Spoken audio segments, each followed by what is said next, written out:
Okay, colleagues, welcome back once again. In the last episodes, we were talking about Aspice for cybersecurity, and as a part of that, we have gone through different processes. We tried to understand, what are the different base practices, what are the best approaches to leave those processes, and so on. But having said that, from the end of last year, we have a new version of Aspice, which is Aspice 4.0, which means so far we have been using and leaving the processes according to Aspice 3.1. Now there is a new version of the standard. Having said that, there is also certain changes. So in today's episode, we will look at the Aspice 4.0 like an overview. In a high level, we will discuss what has been changed. Are there additional processes, or are there some processes which have been removed? Uh, if yes, what are those processes and so on? And in the next episode, we will also go in detail like we always do. We go to the individual processes and we try to talk about what base practices have been modified or changed, what is the impact on the project teams, what is the impact on the assessors, and how should it be seen and lived. So that is the basic agenda. So start with the overview of ASPICE 4.0.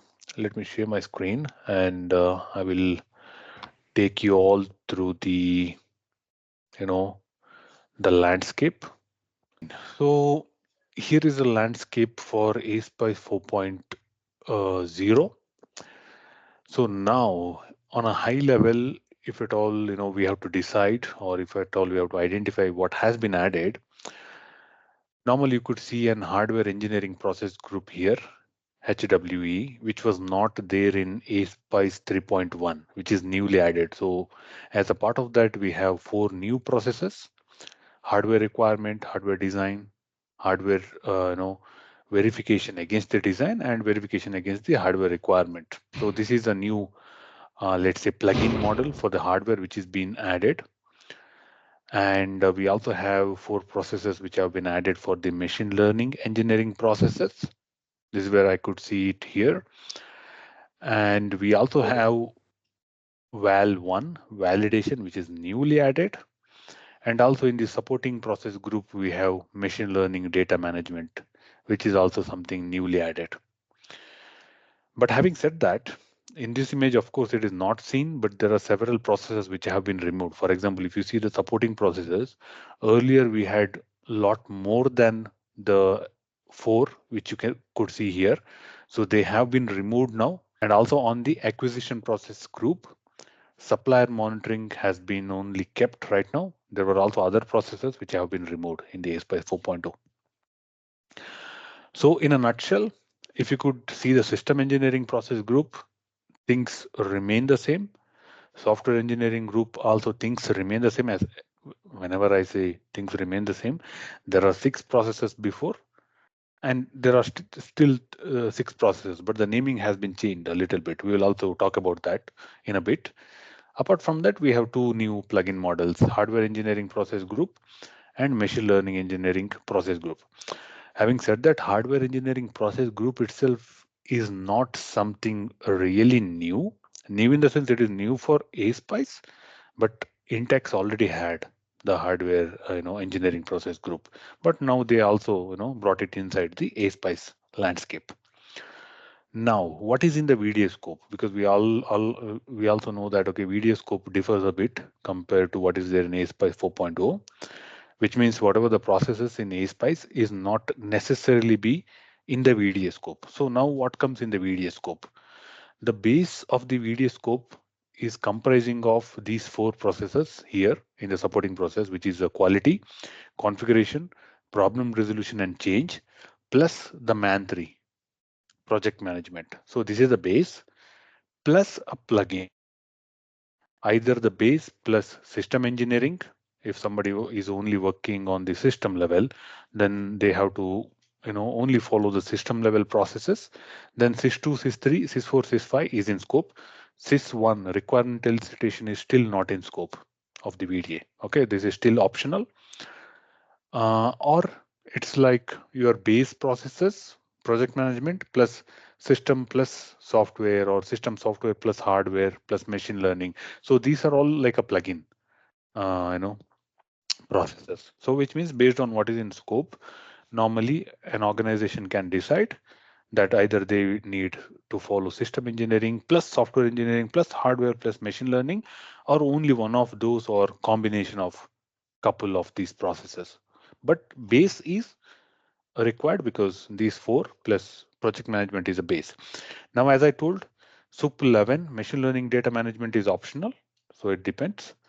And validation is also optional, and also sys 1 requirement elicitation. Everything else is normally optional one. They are not really in the VDA scope. So that is the major difference I could see. I mean, we have to definitely get inside the process to understand what else has been changed, but that is a major difference.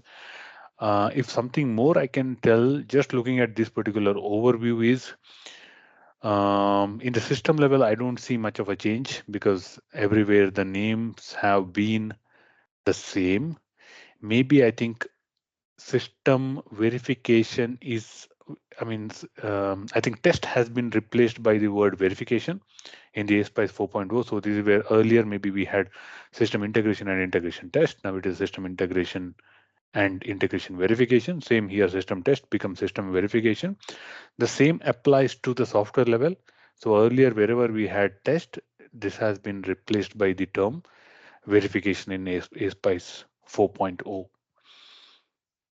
So that is basically the, changes at a higher level which I could identify from this, process overview.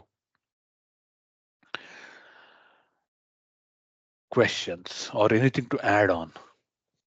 So I have a question by looking at the process model here. Mhm. Uh, what could be the potential reason, in your opinion, that Mhm. the cybersecurity process group is not included in the SPICE 4.0? Mhm. Okay, so if you look at the process landscape, of course, the new addition is hardware engineering process group and machine learning engineering process group. Having said that, the ASPICE for cybersecurity is still in place, but it's just not inside the ASPICE 4.0. So that was kind of a last moment change, because until the last moment it was understood that both the cybersecurity for ASPICE and also the mechanical spice will be part of the ASPICE 4.0, but it has been decided that they don't want to include these two in the ASPICE 4.0. Maybe it will come in the future, but why exactly it is not in the ASPICE 4.0, it is not known. But for now, it has been decided that it won't be part of the ASPICE 4.0. But it is still there. If somebody wants to follow it or practice it, they can still do it. It's just that it is not part of the ASPICE 4.0. Okay, so as we discussed a bit about the overview of the ASPICE 4.0, uh, do we have any changes in the capability levels? What is your Okay, opinion so on this point? Like, so to answer your question, the straight answer is no. We still have the same capability level what were there for the SPICE 3.1 to SPICE 4.0. So level 1 to 5 we still have, and all the best practices and GPs we follow. Sure, there will be some change in the best practice and GPs, but capability levels are still the same. Hmm.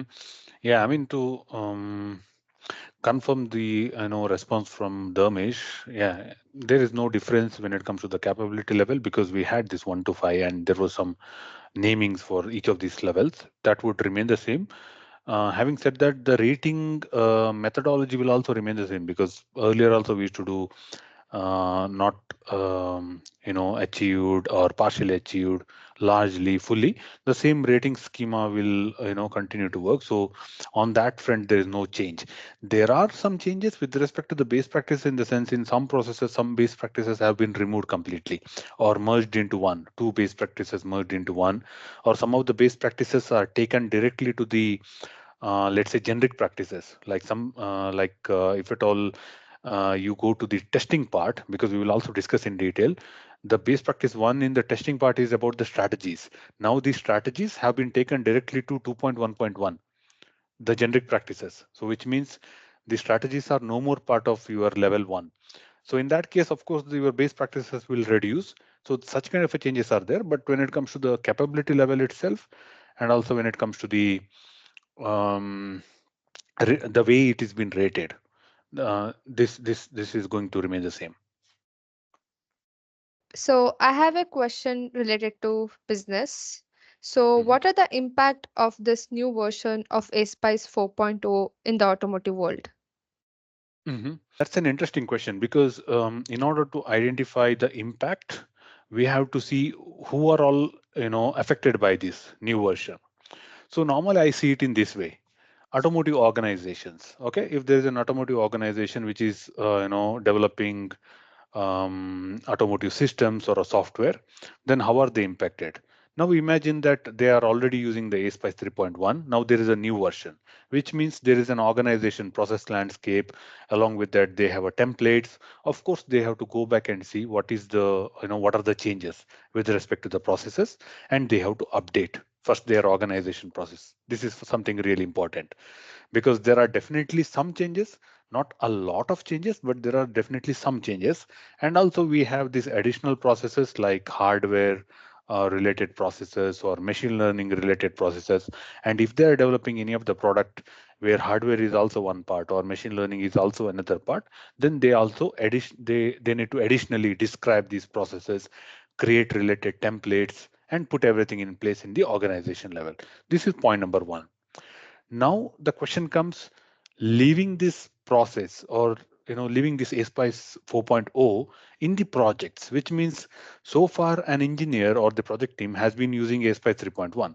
They are familiar, you know, with working on ASPICE 3.1. They know what template to use. They know how to write the requirement. They know how to do the testing, etc., etc. Now there's a new version. Organization has already updated their process landscape according to the new version, but who will teach the engineers what has been changed? So for that, of course, they need to train their people. They need to train their project teams, or important stakeholders related to what has been changed because of the new version of ASPICE related to their work, particular work. Because if at all you have a requirement engineer, you also have to tell him, hey, because of ASPICE 4.0, maybe there is this kind of a change. You have to concentrate on this aspect. Maybe this is not required anymore. For example, I'll give one example. Because in ASPICE 3.1, um, especially in the system requirements in the SIS2, verification criteria should have been recorded. That was one of the base practices. You write a requirement, and for every requirement, verification criteria has to be textually recorded. Now with ASPICE 4.0, this base practice has been removed, which means now somebody should go and tell this particular guy who has been writing the system requirement is that, okay, anymore you don't have to necessarily write the verification criteria. This is a change for you, which means the way he has to work has got now changed. He doesn't have to do that anymore. Point number one. And also, if at all your template of system requirement specification earlier had a section to capture the verification criteria, maybe you also have to update that template, which happened as a part of upgrading your organization process. Okay, so which means first organization has to upgrade its process templates, then also train the project teams. Point number one. The second part is the mainly impacted category is the assessors, which means assessors who are actually assessing the processes in the project. Earlier they were assessing according to ASPICE 3.1. Now they have to assess according to ASPICE 4.0, which means they also need to upgrade themselves. They also need to get trained to understand what has been changed. Are there any differences with respect to the rating? Because there are also some changes with respect to the rating. For example, earlier, uh, I mean, I shouldn't say earlier because we are still, most of the companies are using ASPICE 3.1. There is a VDA guideline that if at all your left side is down rated, then accordingly your right side should also be down rated. For example, if your system requirement is down rated as partially level 0, then your system test on the right side now it is called system verification, cannot be rated more than partially. There is a VDA guideline affecting that. But with the ASPICE 4.0, that has been taken out. There is no such guideline to downrate. So which means as an assessor, one should also need to upgrade themselves, which means they have to go through the new version of the VDA guideline, because the VDA guideline 2.0 is available now along with the ASPICE 4.0. They need to get trained and they need to clearly understand what has been changed with respect to the rating, so that they can also conduct the assessment in that way. So that said, that is the second kind of an impact. Third kind of an impact with respect to the business itself, which means now there will also be a lot of demand for ASPICE 4.0 trainings, which means if an organization is doing a business out of just trainings, then they have some more business now, because they can prepare the training on ASPICE 4.0 because there's a demand. Everybody wants to learn about it. Everybody wants to get familiar with it. So, there is also some more business happening because of ASPICE 4.0. So that is the third one. And the fourth one, which is not, I may not be able to explain in detail, that is with respect to the certification, in the sense that assessor licensing. What happens if at all there is an assessor who has a provisional license as a part of 3.1? Now, can he become a competent assessor directly as a part of the ASPICE 4.0, or does he need to already go through some other trainings and then become an competent assessor? So you also need to check through a bit about that to see what is the way for me to get into a next level of this assessor grade. So there is an impact based on where do you stand in this hierarchy. If at all you are simply an organization which is developing the product, of course it's about updating your landscape and training your people and living that new process based on whatever has been changed. If at all you're on the other side as an assessor, then also upgrading yourself and making yourself familiar with what has been changed and what is a new way of rating, or if something has to be seen differently, etc., etc. So um, it differs, but all in all, I think from the business perspective, there are definitely new opportunities with respect to the training. Then you need a assessor who has experience on assessing the new ASPICE 4.0. There is a good opportunity also for the consulting companies. Because sometimes tier ones may be requiring some kind of a support in upgrading their process. Maybe they are not completely aware what has been changed or how does it impact their process landscape.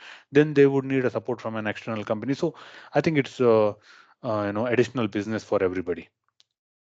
But from my side is there are new processes about hardware and machine learning. So there might be new companies who was working on these fields, and previously they were not following any SPICE process and so on. So now also they are coming into this, I mean, business. So they have how to follow this, and for that also, like, yeah, they have to learn about this and so on. So maybe they are also affecting here.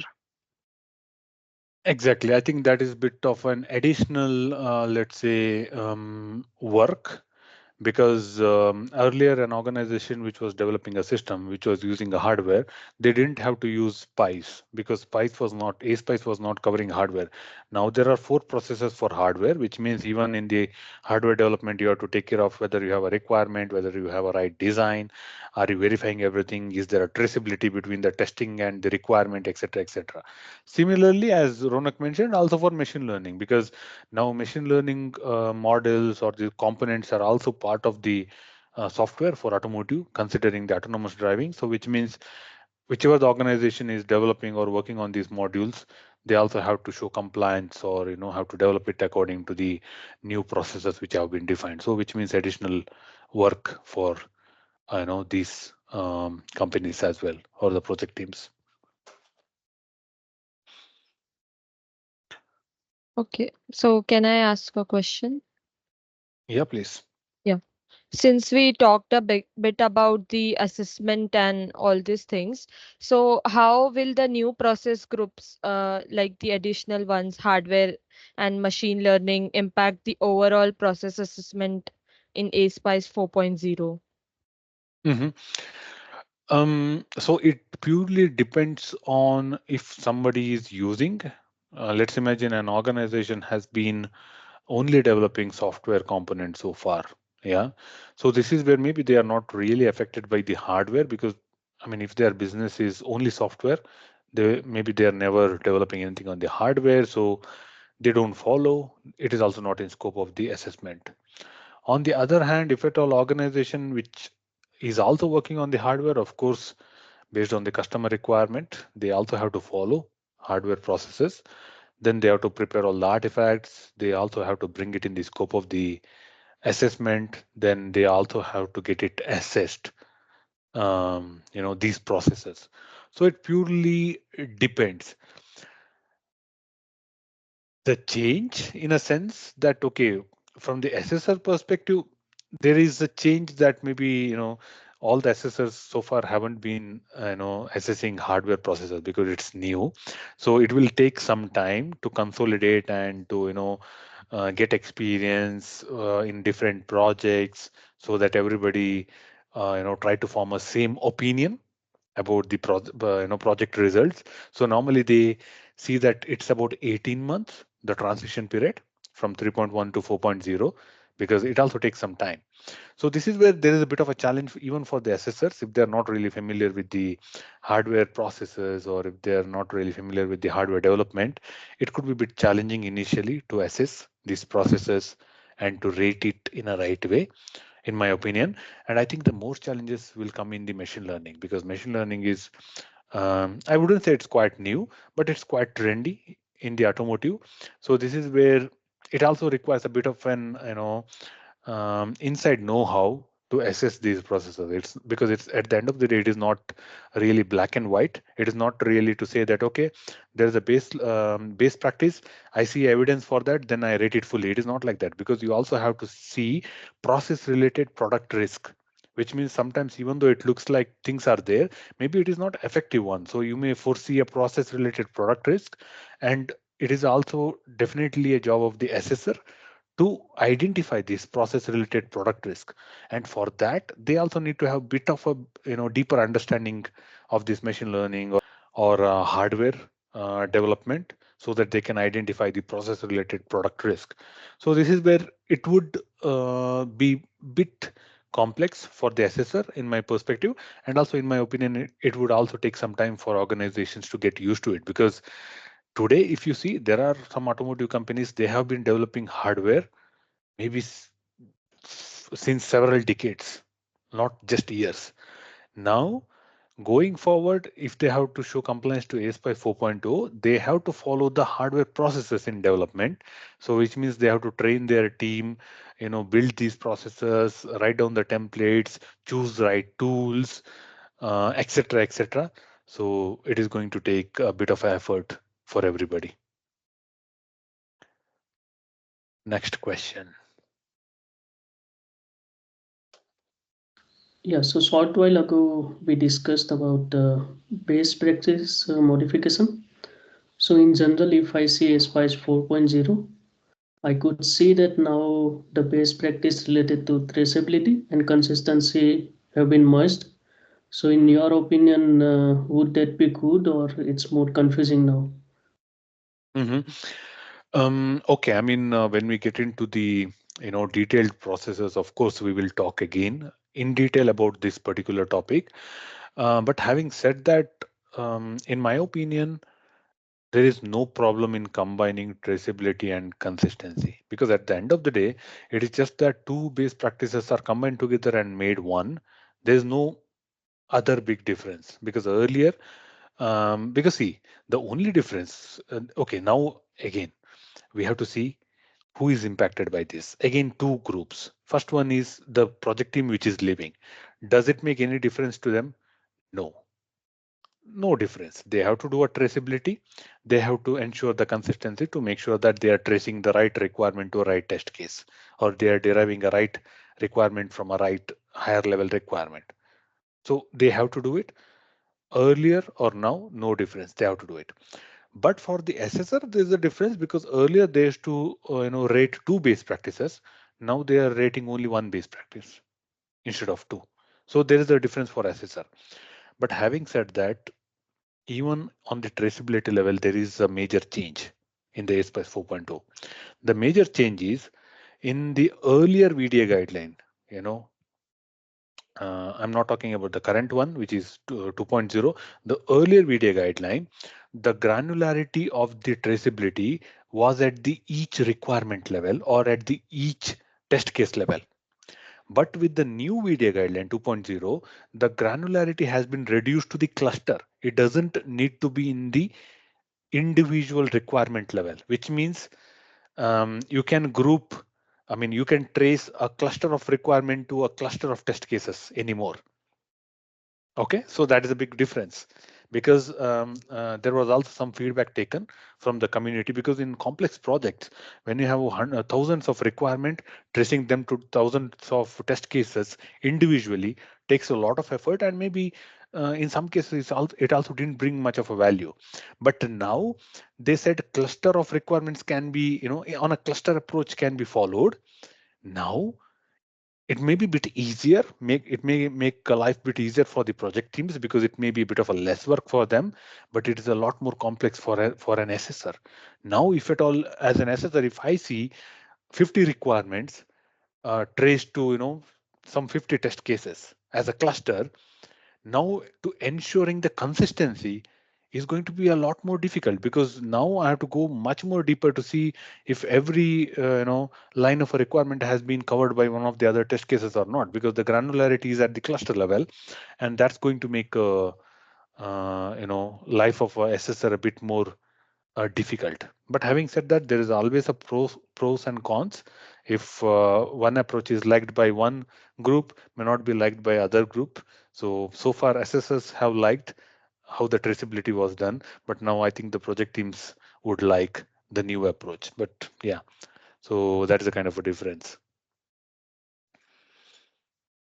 Okay, one question I have.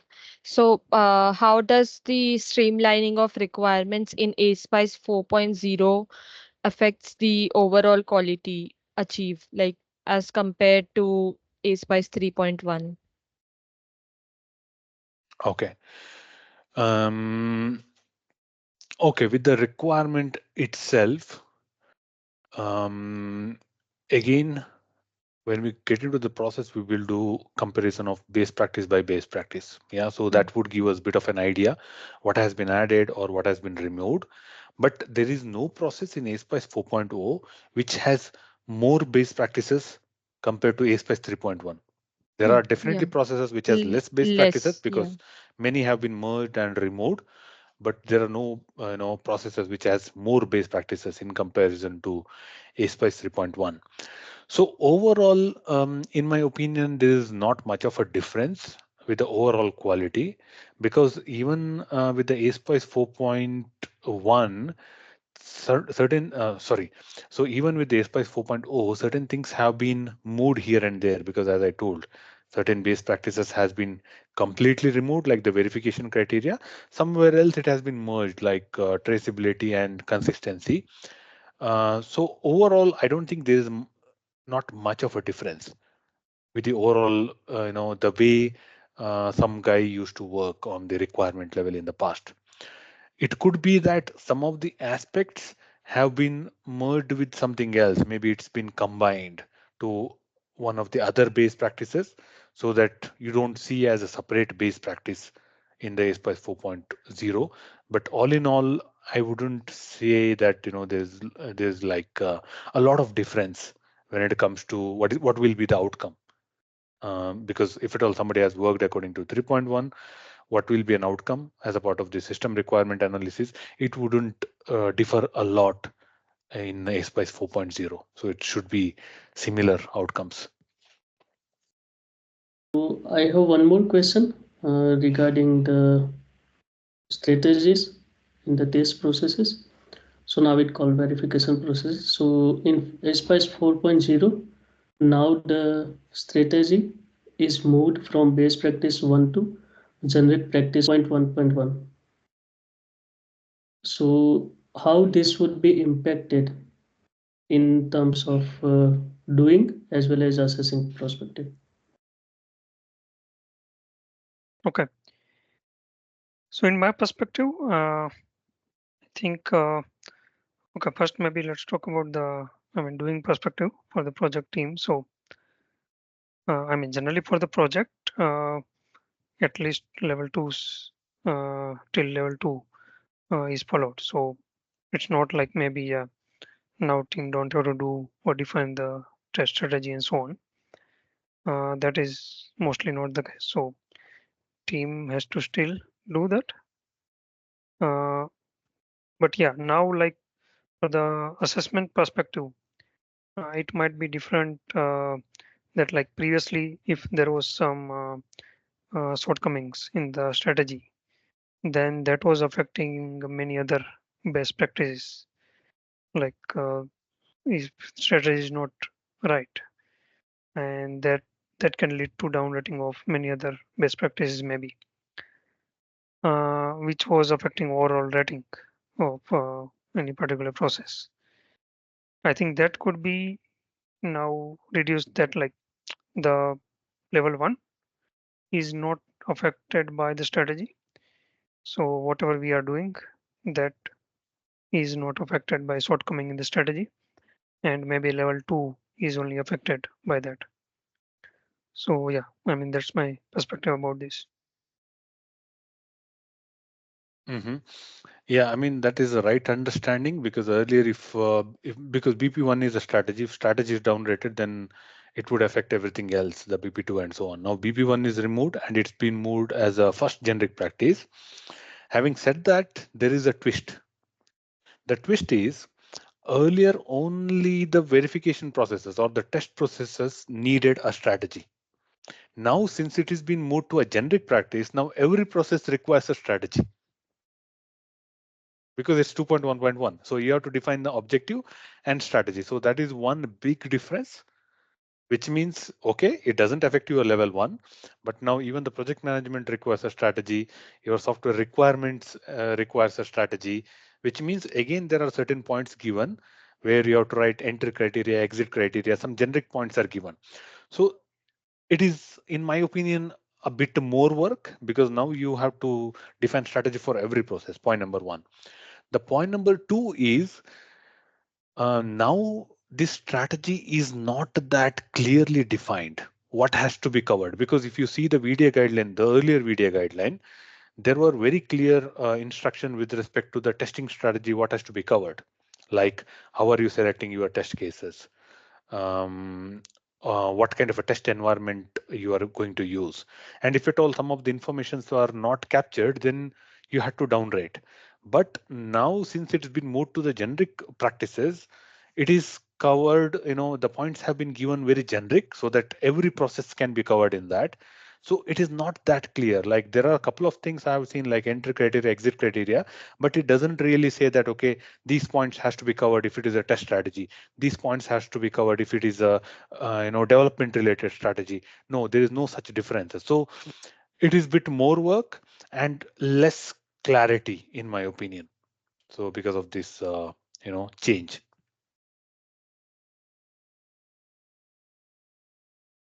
Um, so I have another question. So what should be the salesperson be aware of when it comes to Aspice 4.0? Hmm. Okay, that's an important and interesting question. The reason being, because all the while we have seen the Aspice 4.2 from the technical perspective. Yeah, how would it impact the project teams, or how would it impact the assessors and so on? But the business development is also one area which is affected, because at the end of the day, if at all we are dealing with the customers, of course, we need to know what has been changed, so that we can understand the request much more clearly. So from the sales perspective, I mean, if at all there is a business development executive or sales manager, what is important for them to know is, with respect to, they don't have to, in my opinion, they don't need to really understand what best practices have been changed. I mean, if somebody can go to that detail, sure, it's good, because as a part of the technical sales, maybe some people are aware to that extent.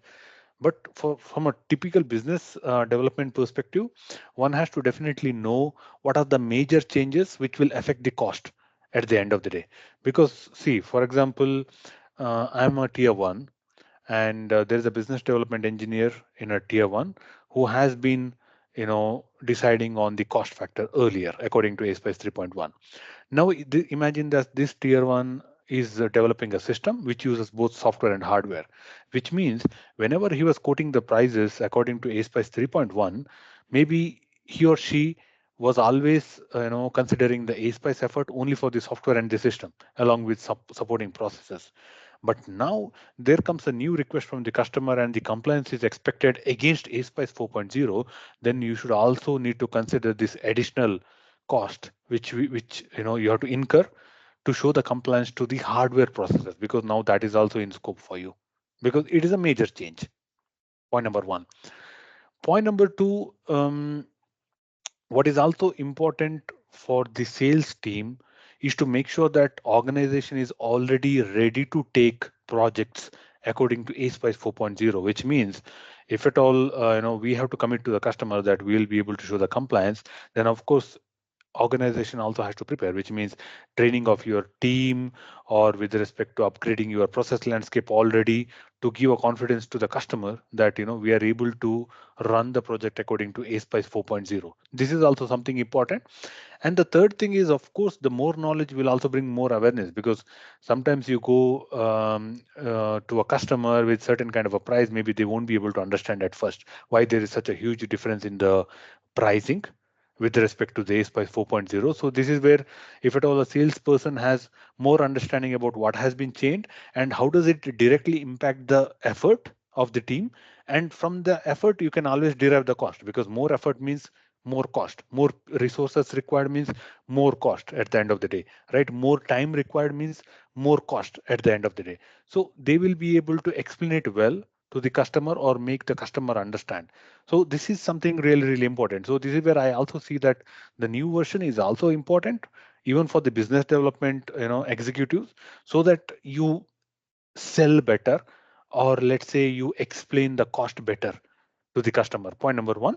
Point number two is you also calculate the cost correctly for your organization, because if at all you underestimate and send some quotation which you cannot live with, or the price you cannot live with, then at the end of the day organization itself will suffer. So I think it is also interesting for salespeople to also go through a bit and understand the important cost affecting blocks, not really too much in detail, but definitely going through it and understanding the perspective. And also something to add, and also to see if at all if at all an organization wants to go into a new direction. Let's say so far they didn't do anything with respect to the training. Maybe this is an opportunity for them to get into a training on Aspice 4.0, which is a new revenue stream, right, altogether. So this is where new standards always bring new business opportunities. So if somebody is ready to upskill, then of course there will be certain benefits also. So I definitely feel there is an impact even on the salespeople, and they also definitely need to upskill to Aspice 4.0 to their extent. Surely not like somebody like a process engineer, but to their extent, so that they can understand the business better, or they can understand the customer request better.